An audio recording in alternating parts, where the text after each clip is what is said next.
Welcome back to Historic Newbridge Landing. We hope you've enjoyed the programming so far today. Sorry, the weather has been less than cooperative, or less than we could have hoped for. But Washington's troops didn't have too much of a choice in the matter at the time either. So you were experiencing an authentic weather experience. I had no extra cost to yourselves whatsoever. So thank you again on behalf of the Bergen County Historical Society for visiting Historic Newbridge Landing. The title of our last presentation for today deals with Bergen County Loyalists in the Southern Campaign. We've been doing retreat weekends here for quite some time now. We've gone through virtually every incarnation of the retreat you can do. The British, the Americans, who guided them, who alerted them, all that sort of stuff. We try to bring fresh programming each time. So this is my way of saying we've run out of things to talk about for the actual retreat. However, to complement our first speaker and Nathaniel Green and the Southern Campaign, we look to talk about Bergen County Loyalists in the Southern Campaign. Who from Bergen County would have been shooting at Nathaniel Green down south? So that is the gist of our program, and there will be a few tie-ins to around here at the retreat if you pay close attention. Now, by way of background, of course, the Revolutionary War in 1778 had gotten to be a bit of a stalemate. Now, there are many good books that will tell you how that came to be. We have several recommendations for you, that being the one I would certainly recommend most, and available in our gift shop for the absolute full retail price. But the war here was in a bit of a stalemate, so Henry Clinton was forced to send 10,000 British troops away from here to different points around North America, including an expedition of approximately 2,500 British, German, and Loyalist troops to take Savannah, Georgia, really commencing the war in the South. Now, in the South, the British held two provinces that you probably don't hear too much about in school: East and West Florida. You hear about all the 13 colonies. Well, there were more than 13 colonies in America. Only 13 rebelled. East and West Florida did not rebel. East Florida's capital was St. Augustine. West Florida's capital was Pensacola.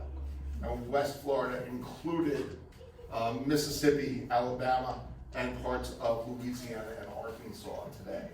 So it was a big province. And these provinces came to the British via the Spanish from the French and Indian Wars. When they got down to Georgia, Georgia was not in a state of defense. Lieutenant Colonel Archibald Campbell, commanding the British troops, captured the city and 500 of its defenders with little trouble. He promptly, after about 2 months, got on board a ship and went to London to report on his great accomplishments, where he reported to the British that he was the first British officer to tear a star and a stripe from the American flag. From this point until July of 1782, Georgia was returned to royal rule.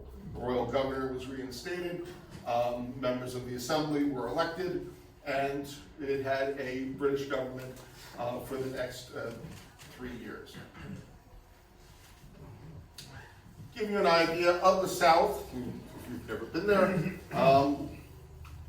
That is South Carolina there. Georgia would be down here, North Carolina up here, Charleston down here.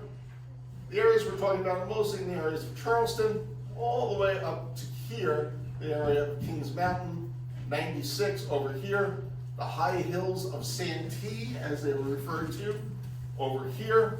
Those are the main areas. The British, capitalizing on their easy conquest of Georgia, decided to invade South Carolina in the winter of 1779, 1780. So they were going to launch an expedition of 8,000 troops from New York, the bulk of their offensive firepower, down to South Carolina. Among those troops were going to be 180 volunteers drawn from loyalist regiments up here that were not taking part in the expedition. They were commanded by this gentleman over here. Anybody recognize him?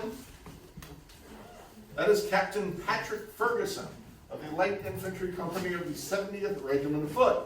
Patrick Ferguson was a Scottish officer. He was a brilliant inventor. He invented a breech-loading rifle that could fix a bayonet. Weapons of the time, of course, were muzzle loaders and generally smooth-bore muskets. He got permission, since his regiment was serving up in Nova Scotia. You probably know what sort of a hotbed of action that was. He got permission to raise a corps here at New York of volunteers to take part in this expedition, to give a chance for members of units up here to take part. And of the 180 men that would compose this volunteer corps, about 80 of them would come from the New Jersey Volunteers. The New Jersey Volunteers, of course, at this time consisted of 4 battalions. They were the largest loyalist regiment raised during the war. Of the New Jersey Volunteers, the 4th Battalion was raised in this area right here. It was commanded by a gentleman named Abraham Van Busker, who lived right across the river, right over there. He was a surgeon and apothecary. In fact, when the war started, he was the surgeon to the Bergen County Militia, and his battalion was serving at the time on Staten Island in the winter of 1779. So who was going to compose this volunteer corps to serve in the siege of Charleston, what would become the siege of Charleston? It would be a 21-year-old captain, 26-year-old captain by the name of Samuel Ryerson. Samuel Ryerson was from Saddle River Township in Bergen County, and he would command it along with his 21-year-old cousin, Lieutenant Martin Ryerson. Captain Ryerson had become a captain in the battalion March 25th, 1777. He had led a raid on Elizabethtown in March of 1778, capturing the 5-man picket. In February of 1779, he took another raid to Woodbridge, capturing the famous Captain Nathaniel Fitz-Randolph and a 12-man guard. And on May 9th, 1779, led the raid on Closter, which ended up burning the town and capturing 7 men. He was a Mason. He would help form the St. George's No. 2 Masonic Lodge out of members from the battalion in January of 1783. The majority of men of Ryerson's company, including such Bergen County names as Sergeant Richard Terhune, Jacob and Joseph Westervelt, Samuel Babcock, and Caspar Stegron. Total of 45 officers and men from the 4th Battalion would join the American Volunteers. They also, not all of them were from Bergen County. There was one wayward Italian by the name of Francisco Castillo, who had been a captured sailor and listed off a prison ship in New York Harbor in 1777. He had an interesting career. He actually served throughout the war and settled in Canada. So right now there's a Castillo family somewhere in Canada who's probably curious about where they came from. Captain Ryerson's men would form one of the 4 divisions of the American Volunteers. Well, they get down to Georgia. That's where they're going, because Charleston is in American hands at this time.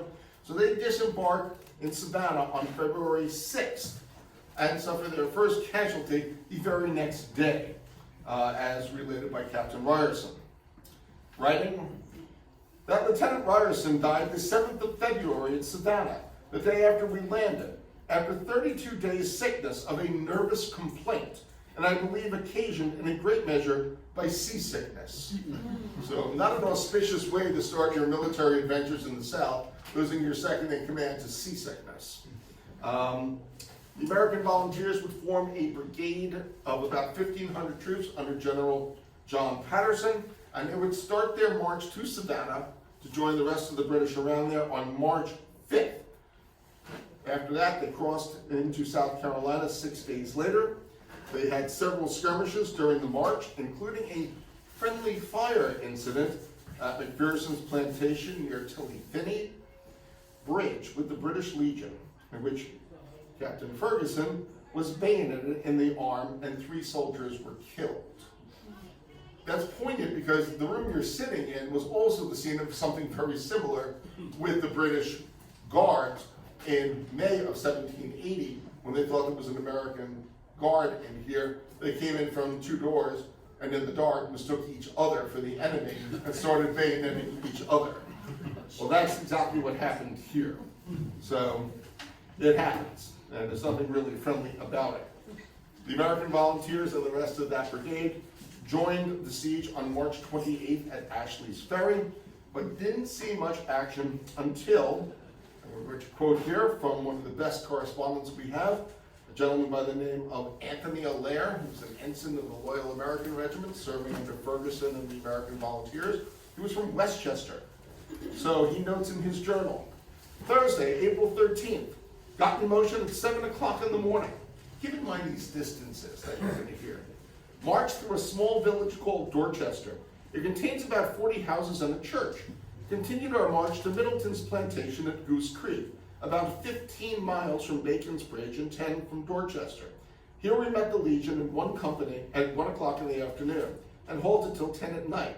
Then in company with them, got in motion and marched 18 miles to Monk's Corner, being informed that Colonel Washington's, Pulaski's, Bland's, and Horry's light horse lay here. That, by the way, is William Washington.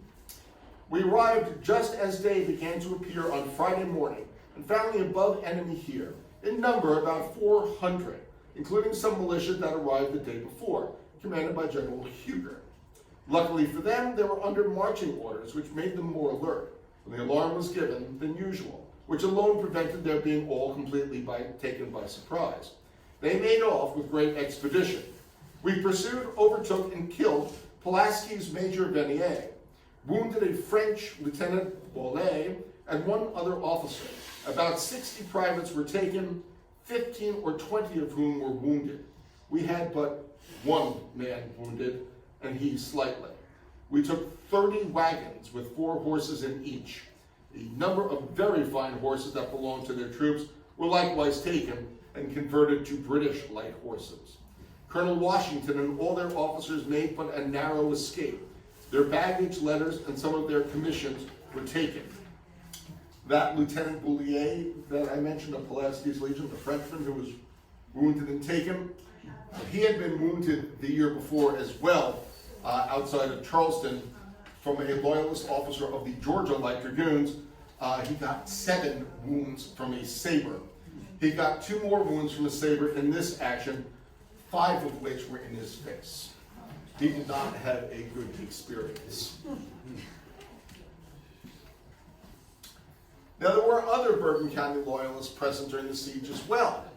Like I said, there's going to be a few tie-ins to the actual British invasion of 76, one of which is this person here, the brewmaster. Of course, anyone who really knows me knows I have a fondness for fine hoppy beverages. That would be John Aldington.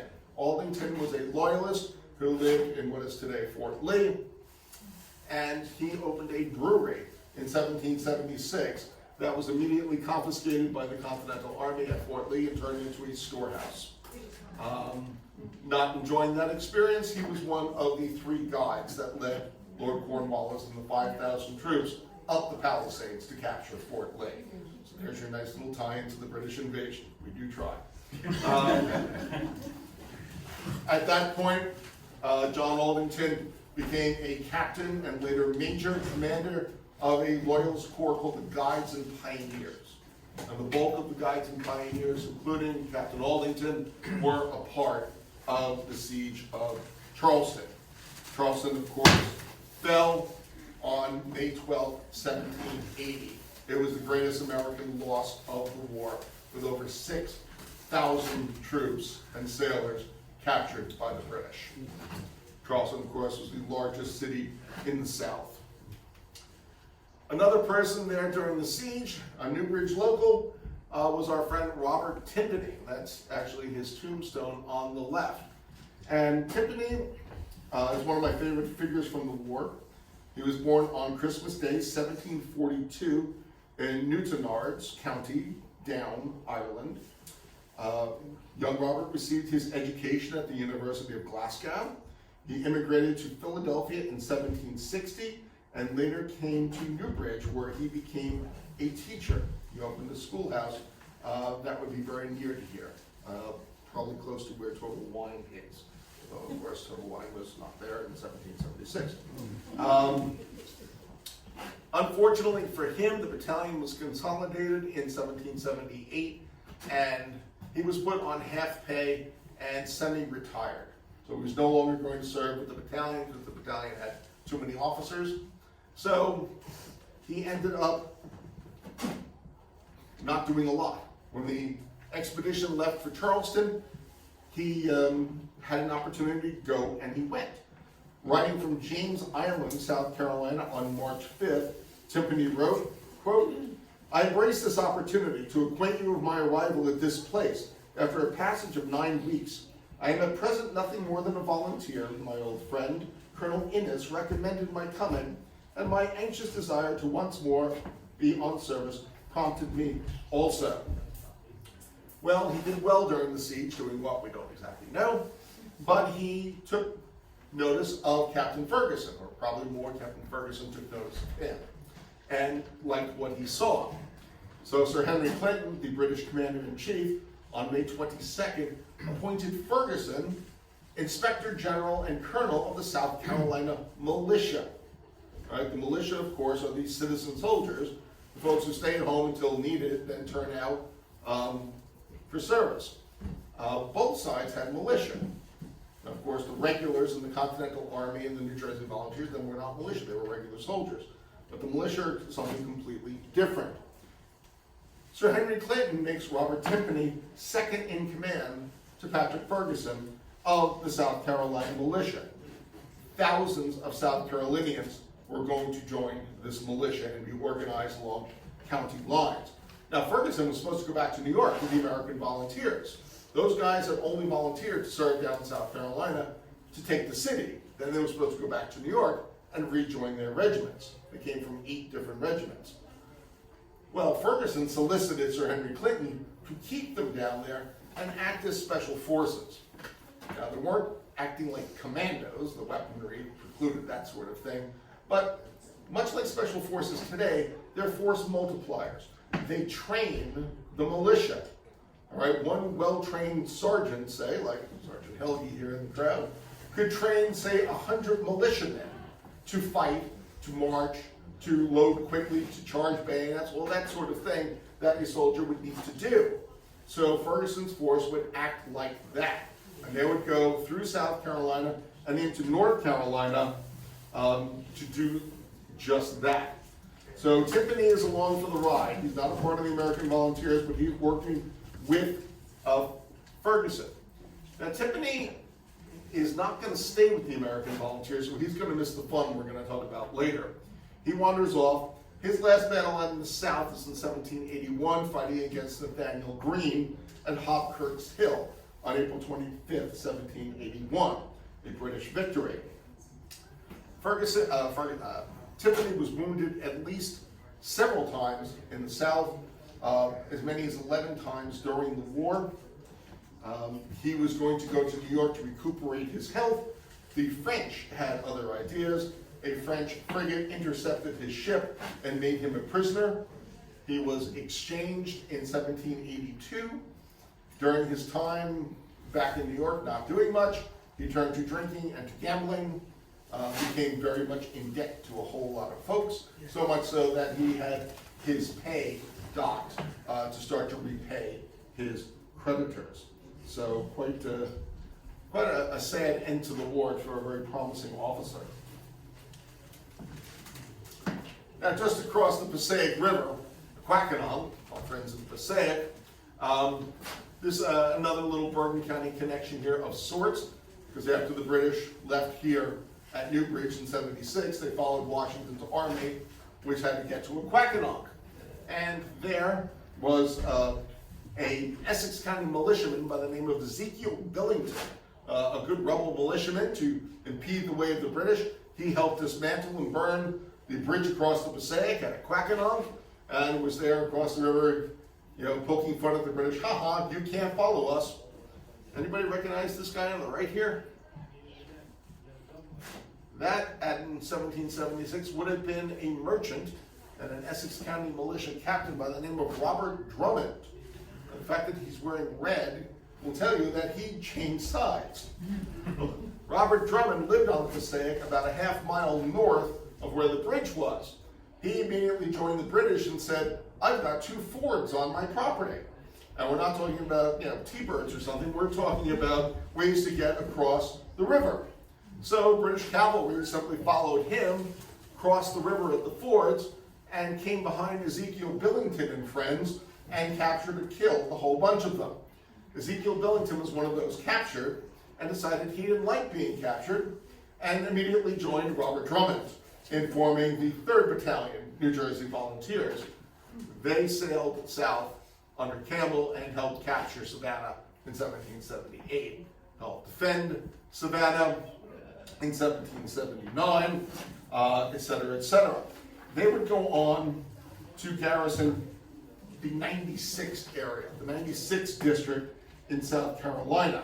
It's at that point that Ezekiel Billington decided he had enough of the British and he was going to desert. So when he deserted, he met a party of an American regiment called Lee's Legion. You folks were here in August for my talk. You heard all about Henry Lee and the attack on Paulus Hook. Well, while Henry Lee and his legion were in Bergen County, they enlisted at least 2 Hackensack recruits for the American Army, Hillebrand Lozier and Peter Lozier. So they joined the Legion in 1779, and who does Ezekiel Billington desert to? Those guys. So he ends up enlisting with them and fighting against Robert Drummond later in 1781. It gets very confusing, doesn't it? So it's not exactly all the Americans fight all the British. That's a much easier history book and one that is really not true. A great line, inundation of barbarians, all right? This is why Hollywood really never has to make up stuff. If they just followed the original 18th century scripts, it would be so much cooler, because really cool things happened back then. You don't need to muddle it up with stuff that doesn't need to be there. So Ferguson and his troops, the American volunteers, have been going through the South, enlisting all this militia, training all this militia. The Corps had been steadily reduced along the way, the American volunteers. One of those regiments that the men came from had been sent down south, so those guys went back, and they kept losing men to the point they're down to about 100 officers and men now. But they recruited about 1,000 loyalist militia along the way. Well, they're in the back country now. And there's a lot of what they call the over mountain men, rebels of good Scotch-Irish descent, who don't like them coming. All right, this is a civil war in its truest form. Ferguson is the only British officer here. Everyone else is an American. So 1,500 men are on their way to attack Patrick Ferguson, Samuel Ryerson, and all their friends. Ryerson and Ferguson had made it to Broad River in Tryon County, North Carolina by October 1st, 1780. At Denard's Ford, on that date, Ferguson wrote to Lord Cornwallis, commanding the British troops in the South, of the type of enemy that was opposed to them. Quote, 2 old men have been brought in here today, most barbarously maimed by a party of Cleveland's men, who after drinking with them in disguise for some time, fell upon them, although unarmed, and after butchering 2 young men, one of whom a son to one of the old, left them for dead, and I fear past recovery. It appears from various accounts that Cleveland gives orders for such cowardly acts of cruelty. Cleveland, of course, being one of the commanders of the said barbarians. Ferguson wanted to raise more men and go after all these barbarians. So he's going to appeal directly to the manhood of the audience of the folks at Denard's Ferry in what is most certainly my favorite speech from the American Revolution, and which you're going to hear in full because it's very short, because people in the 18th century just had a short attention span. Pretend I'm Patrick Ferguson for a second. And you folks are the good men of Denard's Ferry. You ladies are their wives. Gentlemen, lest you wish to be eat up by an inundation of barbarians who have begun by murdering the unarmed son before the aged father, and afterwards lopped off his arms, and who by their shocking cruelties and irregularities give the best proof of their cowardice and want of discipline. I say, if you wish to be pinioned, robbed, or murdered, and to see your wives and daughters in 4 days abused by the dregs of mankind, in short, if you wish or deserve to live and bear the name of man, grasp your arms in a moment and run to camp. The backwater men have crossed the mountain. McDowell, Hampton, Shelby, and Cleveland are at their head, so you know that you have what you have to depend upon. If you choose to be pissed upon forever and ever by a set of mongrels, say so at once, and let your women turn their backs upon you and look out for real men to protect you. All right, ladies, now you got to look at your guy and say, I don't want another guy. Go join the army. So, from Denard's Ford, Ferguson and his men, the real men, of course, marched to Kings Mountain, just over the border to South Carolina. And we have an idea from history books what has happened at Kings Mountain. Again, from the journal of Ensign Anthony Allaire. Our disagreeable situation will remain till the 7th of October, when we were attacked by 2,500 rebels, too many by 1,000. Under the command of General Williams, Colonel Ferguson had under his command 800 militia and our detachment, which at that time was reduced to 100 men. The action commenced about 2 o'clock in the afternoon, was very severe for upwards of an hour, during which the rebels were charged and drove back several times with considerable slaughter.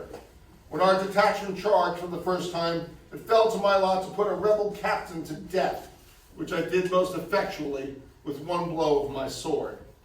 The fellow was at least 6 feet high, but I had rather the advantage, as I was mounted on an elegant horse, and he on foot.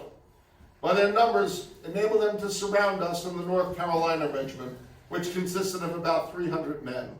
Seeing this, and numbers being out of ammunition, which naturally threw the rest of the militia into confusion, our gallant little detachment, which consisted of only 70 men, exclusive of 20 who acted as dragoons, that's cavalry, and 10 who drove wagons, etc., when we marched to the field of action, were all killed and wounded but 20, and those brave fellows were soon crowded into a heap by the militia.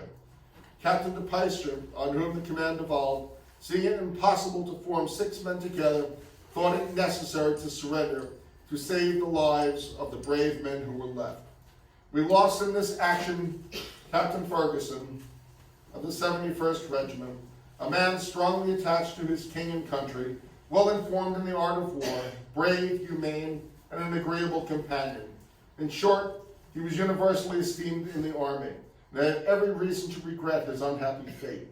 We lost 18 men killed on the spot. He's talking about of the 70. Captain Ryerson and 32 sergeants and privates wounded of Major Ferguson's detachment. Lieutenant McGinnis of Allen's regiment, Skinner's brigade, killed. Taken prisoner, 2 captains, 4 lieutenants, 3 ensigns, a surgeon, and 54 sergeants and privates, including the wounded, wagoners, etc. The militia killed 100, including officers wounded 90. Taken prisoners about 600. Our baggage all taken, of course. The rebels lost Brigadier General Williams and 135, including officers killed. Wounded nearly equal to ours. Now, what are the Americans going to do with all these prisoners? This is a lovely Don Troiani painting of the aftermath of the King's Mountain. You see one is wearing a captured British coat. That's a captured Loyalist drum there. They've got hundreds of prisoners now, both South Carolinians, North Carolinians, and the survivors of Captain Ryerson and all his men who had served under Ferguson. From the lair, he mentions in his journal, shortly after we were marched to Bickerstaff settlement, where we arrived on the 13th, that would be of November 1780. On the 14th, a court-martial composed of 12 field officers was held for the trial of the militia prisoners, when, after a short hearing, they condemned 30 of the most principal and respectable characters, whom they considered to be most inimical to them, to be executed.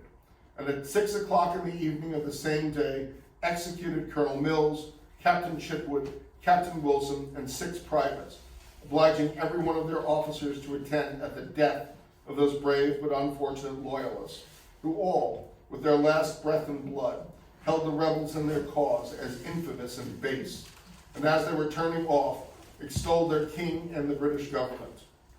On the morning of the 15th, Colonel Campbell had intelligence that Colonel Tarleton, the commander of the British Legion, was approaching him, when he gave orders to his men that should Colonel Tarleton come up with them, they were immediately to fire on Captain de Peyster and his officers who were in the front, and then a second volley on the men. During this day's march, the men were obliged to give 35 continental dollars for a single ear of Indian corn, and 40 for a drink of water, they not being allowed to drink when fording a river. In short, the whole of the rebels' conduct from the surrender of the party into their hands is incredible to relate. Several of the militia that were worn out with fatigue and not being able to keep up were cut down and trodden to death in the mire. After the party arrived at Moraviantown in North Carolina, we officers were ordered to different houses. Dr. Johnson, who lived with me, and myself were turned out of our bed at an unseasonable hour of the night and threatened with immediate death if we did not make room for some of Campbell's officers. Dr. Johnson was, after this, knocked down and treated in the basest manner for endeavoring to dress a man who they had cut on the march. The rebel officers would often go in amongst the prisoners, draw their swords, cut down and wound those whom their wicked and savage minds prompted. Now, during this time, a lot of the prisoners actually escaped. You can imagine why, right? With all this going on, they didn't want to be a part of this.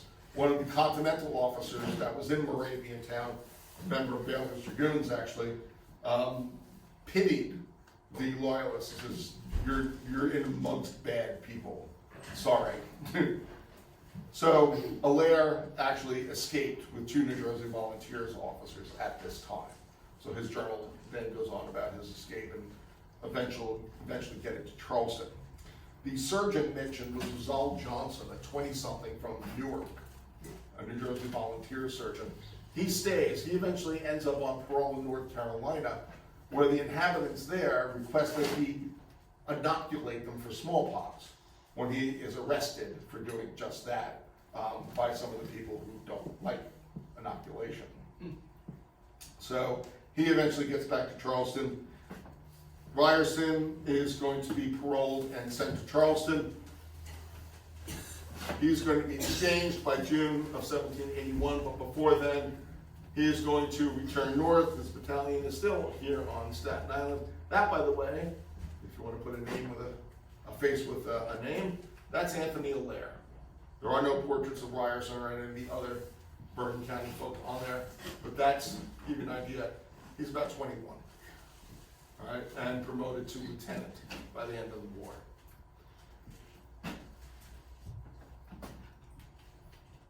There's another Ryerson amongst this detachment. His Samuel's younger brother, Joseph Ryerson. And Joseph Ryerson is an interesting fellow. He joins the battalions in 1777 with his brother, but he's a youngin'. He's somewhere between 14 and 16 when he joins, and he joins as a drummer. And by 1779, when he goes off to the American Volunteers, apparently he becomes a private, and then engages in the Secret Service carrying dispatches to as far away as North Carolina, and for which he gets an ensign's commission, a second lieutenant's commission, and he ends up the war as a lieutenant. And Ryerson is writing to his brother, my brother Joseph is recommended for an ensigncy in the Prince of Wales's regiment. So there's a Ryerson who had a good experience in the South. Now, who were the rest of the Bergen County Loyalists who served down south? Well, in 1780, a new corps was formed under this person here. This is a British officer who had fought a couple battles in Bergen County, actually. His name is John Watson Tadswell Watson. All right? You like Watson so much, you say it twice. John Watson Tadswell Watson. And he was an officer in the Brigade of Guards, and he solicited Sir Henry Clinton at New York that he wanted his own corps. Sir Henry Clinton had just formed 6 companies of light infantry from the provincial regiments around New York, and they were supposed to join the British light infantry serving on Long Island. Well, Watson solicited command of them and got it, and they formed a distinct corps that was going to go then under Major General Alexander Leslie and go serve in Virginia. The light infantry company, again, was going to be commanded by Jacob Van Busker. Jacob Van Busker was Abraham's son.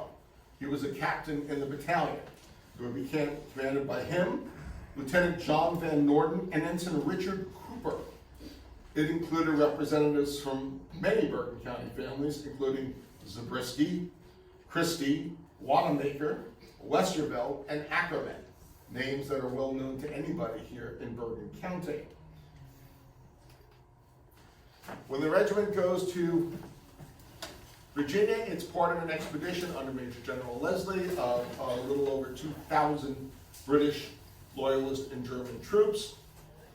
After the defeat at Kings Mountain, however, Lord Cornwallis is worried that he doesn't have enough men to face the Americans. Greene actually isn't even on the spot yet. Gates is still commanding down south. So Cornwallis sends word to Leslie in Virginia saying, get your guys down here, I need them. So they embark from Portsmouth, Virginia, everybody evacuate Virginia and sail to Charleston, where they arrive around December 14th, 1780. So they are going to serve in the high hills of Santee. Remember I mentioned that on the map, I mentioned that for a reason. They are going to chase partisans there. All right, people like the famous Francis Marion and Thomas Sumter. These guys have been a thorn in the British side for the last year. So the British are looking for troops to go after them.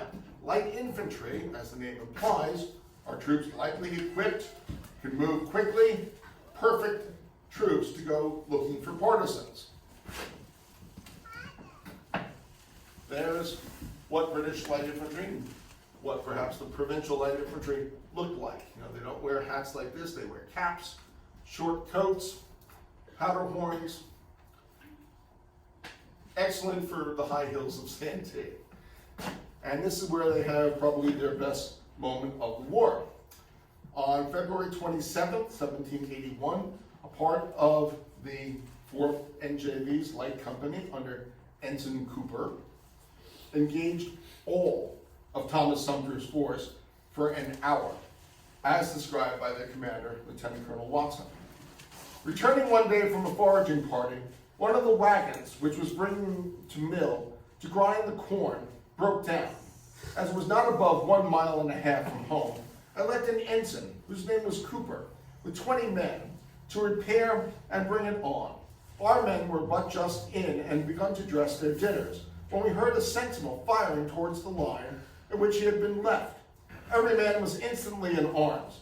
Suspecting the cause, which was confirmed by the horses galloping home by themselves, we were soon up to the spot, which was but 1 mile, for having repaired the cart, they were proceeding home, when Sumter wholly surrounded them and called to him to surrender. But forming his men in a circle round the trees nearest him, he replied, "Light infantry never surrender," and began firing as hard as they could. Seeing us approach, They quitted our gallant ensign and formed to receive us. This business did not last long before they fled, leaving what killed and wounded may be seen by the returns. We took some prisoners and 30 horses. Lord Rawdon came the next day and flattered his young corps much by his manner of thanking them, and took that particular notice of Mr. Cooper he so well deserved. I'm not entirely sure, but I believe Richard Cooper was from Hackensack. Sumter left behind in this action 18 dead and 5 wounded. Watson lost 8 wounded. Cooper had actually been one of these people who rose from the ranks, which is not easy. He had been the sergeant major to the 4th Battalion and had been commissioned an ensign, second lieutenant, on August 25th, 1780. So he was pretty much a new officer, and with Ryerson would help form the St. George's Masonic Lodge in January of 1783, which will tell you that he lived to at least that time. Now, not everybody in the Light Company was from Bergen County. An interesting fellow that does have a Bergen County connection, though, is Nicholas Schenefeld. That is Nicholas Schenefeld's signature right there, and that's his pension application to the United States Congress and War Office in 1832. Well, hold it a second, Todd, you may say. Why is this person, who you're talking about, applying to the U.S. Congress if he served in the New Jersey Volunteers Light Company who were fighting for the British? Well, Nicholas Schenefeld, according to his pension application here, was part of the Pennsylvania attack at Bull's Ferry, okay, West New York, part of Bergen County at the time, on July 21st, 1780. He was wounded and left behind. And he says he was so severely wounded that he was unable for any duty, left behind, captured by the Loyalists there, and imprisoned until he recovered, and then he escaped, and then he needs the help of his country. Well, this is why you don't believe everything you read. Nicholas Schenefeld was not severely wounded because the very next day, July 22nd, 1780, he enlisted in the 4th Battalion New Jersey Volunteers and joined the British. And then after that was placed in the Light Infantry Company under Jacob Van Buskirk and served during the whole time down south. The Provincial Light Infantry then made up part of the British force under Lord Rawdon that lifted the siege of 96. You were here for the earlier talk.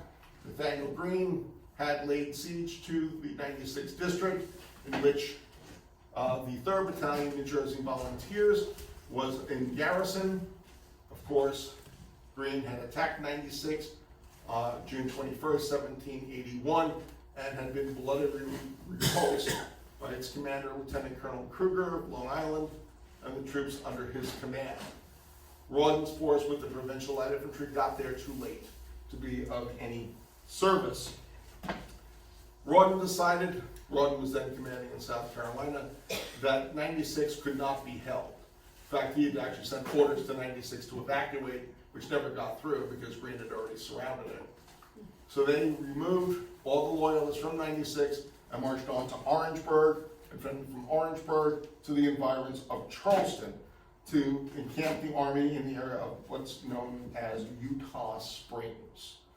Not U-T-A-H, E-U-T-A-W, Eutaw Springs. Eutaw Springs is often described as, man for man, the bloodiest battle of the American Revolution.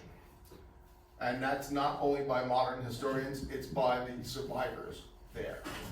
They mention it in their memoirs, they mention it in their pension applications or memorials as the bloodiest battle they had ever fought in.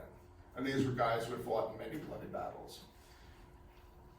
Greene's force attacked the British in the area and immediately drove them. That force, of course, consisted of the garrison of 96 and part of those who had relieved them.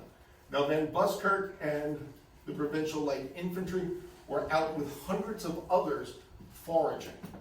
They were called what they call brooding, where you take your bayonet and you go around and you dig up root vegetables, potatoes, carrots, whatever's growing in the ground. They went out without arms other than their bayonets. So when Greene's force came, a lot of them just had to surrender. We don't know exactly the circumstances, but Captain Van Buskirk was severely wounded in the battle, but he lived. The British ended up rallying because two reasons. One, there was a stone house in the middle of the British lines occupied by a loyalist regiment called the New York Volunteers that defied all attempts to capture it. And also the Americans had run into the British camp where all the hogsheads of rum were. And they immediately broke into the rum, started plundering the camp, drinking the rum. The British rallied and pushed them back. So Greene was once again defeated. That gentleman in the white coat looks familiar. Yes, it's a Baylor's Dragoon, the same Baylor's guys who are buried up in Rivervale. And that is British light infantry about to do some nasty things to him. So he's not in a good place. That is a beautiful Don Troiani painting of the Battle of Utah Springs. So Utah Springs is September 8th, 1781. The war is just about over. Yorktown is the following month. The new British commander in the south is the now Lieutenant General Alexander Leslie. And he's going to take the provincial light infantry as an understrength unit. Watson is gone by this time. He too has been captured by the French on a ship. And he distributes the men to other regiments serving in the south, which does not go over well with their units in the north. And he has to send them back to their regiments in the north. And that's where they end up. Leslie's not exactly a popular man for doing any of this, but they get through it. Now, of the light infantry company that returned, their original complement had been 47 officers and men. During their time in the south, 3 had died, 3 had been taken prisoner, and 11 had deserted. So they lost a good chunk of their troops. Only 30 left by the end. Major Timpany, what had became of him, we know he turned to drinking and to gambling at the end of the war. He would survive. He would settle in Nova Scotia and live to be, with all those wounds and hard service, 101 years old. He died on February 16th, my birthday, in 1844. Samuel and Joseph Ryerson would both settle with their regiments in what would become the new province of New Brunswick before moving on to the new province of Upper Canada, which is now known as Ontario. Jacob Van Buskirk would settle with his father in the new city of Shelburne, Nova Scotia, where he would become a prominent merchant, justice of the peace, judge, member of the Nova Scotia Assembly, and lieutenant colonel in the militia, dying in 1834 at the age of 74. Our friend Nicholas Schenefeld, the Pennsylvanian captured at Bull's Ferry, he served until the end of the war in the New Jersey Volunteers. He was discharged at New York on September 3rd, 1783, apparently returned home, and no one was the wiser. So he and Ezekiel Billington, our friend from Aquacanon, both successfully received pensions from the United States Congress with American tax dollars, primarily for their service in the British Army. So that, by the way, is the gravestone of Jacob Van Buskirk in Shelburne, Nova Scotia. So with that, any questions?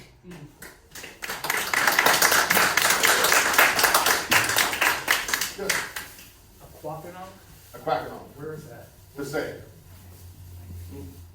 What, you think it should go back to Aquacanon? Is that what you're saying? We can start a petition. Questions? No other questions? Yes? Well, either one of the Van Buskirks is accused of atrocities, like at Fort Griswold? Especially? No. No? Van Buskirk and the New Jersey Volunteers, while in the expedition, didn't get into Fort Griswold until after the fort was taken. If you're reading that account by Ward and the Revolution, he gets it wrong. Oh, okay. So they're the only regiment that takes no casualties in the assault because they got there too late. Arnold's report shows that they were trying to manhandle a howitzer from the shore up to the fort to bombard the fort and never got into the action. Thank you. Yes. So there was quite a few loyalists in this area, who at the end of the war sort of had to get the heck out. Bergen County, Who divvied up their property? New Jersey, like most states, well, like all the states, passed laws against loyalists that found them guilty of high treason for joining the British after the Declaration of Independence. In New Jersey, that law was passed in October of 1776. And if you were found guilty, they would announce you in the papers and say, come in and stand trial. Well, no loyalist who had gone over to the British was going to come back to their home state and stand trial. So at that point, they were found guilty and their properties were confiscated, such as this house. Of course, John Zabriskie was a loyalist. His property was confiscated by the state of New Jersey. Ben Musgrave's property was confiscated by the state of New Jersey. Captain William Van Allen, the senior captain in the 4th NJV, his house was right across the bridge on the left. His house was confiscated. 134 properties in Bergen County alone were confiscated by the British. And then what happened to these properties? They're auctioned off. Auctioned. They're auctioned off to your neighbors. Now, this house was different. It was given as a present to Baron von Steuben. The rest, however, were auctioned off to the people around here. So you get together with all your friends. You've always loved this house, right? So you're like, I can buy this house now. So it's up for auction. The sheriff of Bergen County, who was in charge of the auctions, actually purchased the house in Hackensack of Major Daniel Isaac Brown, another major in the New Jersey Volunteers, and by the way, the county clerk. So the revolutionary sheriff of Bergen County confiscated the county clerk's house and bought it at auction after confiscating it. So you think politics are strange today. So it was a very confusing time. Yes, sir. Was that the same county clerk who took the county records over to Manhattan? Yes. So The reason that we have the pre-revolutionary records of Bergen County today was because of Daniel Isaac Brown. When he was county clerk, of course the British invaded here, a good invasion point, and when the British were leaving the area soon afterwards, he took all the county records with him to New York. And the British in 1783 actually published an order saying any local, municipal, or state records which had been brought into the British lines were to be returned to the cities or states from which they came from. So they didn't want to take all these people, all the deeds, all that sort of thing, were all in British possession. So the British gave them back. So everyone knew, and that's why you can go look at deeds from the 18th century today. Yes, ma'am. There's no constitution yet, Constitution? No. There's no constitution yet. so it's a free-for-all. It's Well, like, and there's no federal constitution. Each state has its own laws. The British are governed by their own laws. So it's not a free-for-all per se. The new state government was formed in June of 1776, about a month before the Declaration of Independence, when Governor William Franklin, the royal governor, Ben's son, was arrested. The assembly had changed hands from loyalist to rebel. They passed their own laws. That is the new state. So how did people find out what the law was? they were published. There was representative government in each county, both under the British and the new U.S. So you send your assembly people, and they go to the assembly. They pass their laws. The laws are published. Could you say, like, I didn't know, yeah. Oh, you could say that, sure. You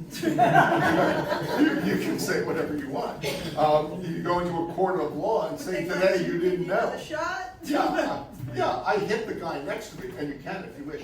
I didn't know that was illegal. You know, the judge is gonna disagree with you. Yeah, it's like, So, yeah, they published any important law, like the law of treason in October of 76, would be published in the newspapers. Of course, there were no New Jersey newspapers in 1776, so that might have been a problem. First New Jersey paper, 77, the New Jersey Gazette started publishing in Trenton around November 77. Then in Chatham in January or February 1779, the New Jersey Journal. so New Jersey was always kind of Well, we're between New York and Philadelphia. You know, we're drive-through country, okay? All right, Kansas is flyover country, we're drive-through country, okay? Back then as well as today, it just took longer back then. So, yeah, and so you got, back then, actually New Jersey started as two provinces, East Jersey and West Jersey. Funny they didn't have any Central Jersey province, right? So. East and West isn't going to the South either.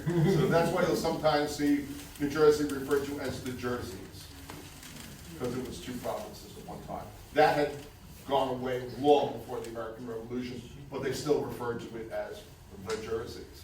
yeah. So you can confuse your friends on Thanksgiving with that little tidbit. Yes? Thank you. To be considered loyalist, did you have to take some positive act, or was it just an absence of a positive act That's an excellent question. Question is, you know, did you have to do a positive act to be considered a loyalist, or by not doing something, could you be considered a loyalist? And the answer is both.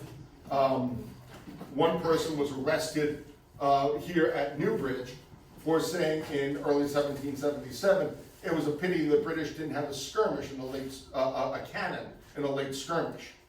You could be thrown in jail for that. Simply your neighbor's word was good enough to get you thrown in jail. Yeah, I saw Tom talk disrespectfully of Congress. Think about that today, all right? Half this room would be in jail by the morning, okay? So, there'd be nobody at work when you got there in the morning, so. Could you remediate that by taking a pledge to the? You would have to sign an oath to the new state. If you refuse to sign an oath to the new state, then boom, that's a sign that you're a loyalist. But so many people took oaths to both sides. That's one of the things that infuriated the British. People who on the original invasion had taken an oath to the British, and then immediately, you know, 2 days later we start firing at them again, and they'd be taken prisoner. They still had their oath of allegiance in their pocket. The British hated that, by the way. So that sort of thing happened all the time. There's a great couple of documents in the New Jersey State Archives, a list of abjuration from Paramus. When the British came in, everybody in Paramus took an oath of allegiance to the British. The Americans came in January of 1777. Muslims took an oath of abjuration, saying that they're sorry they took that oath of allegiance to the British, and now we love Congress. So you can see why. Imagine polling these people. So no one would be able to figure out an election. So yeah, there's many ways you could be considered a loyalist by the state of New Jersey and lose your property. Anybody else? All right, folks.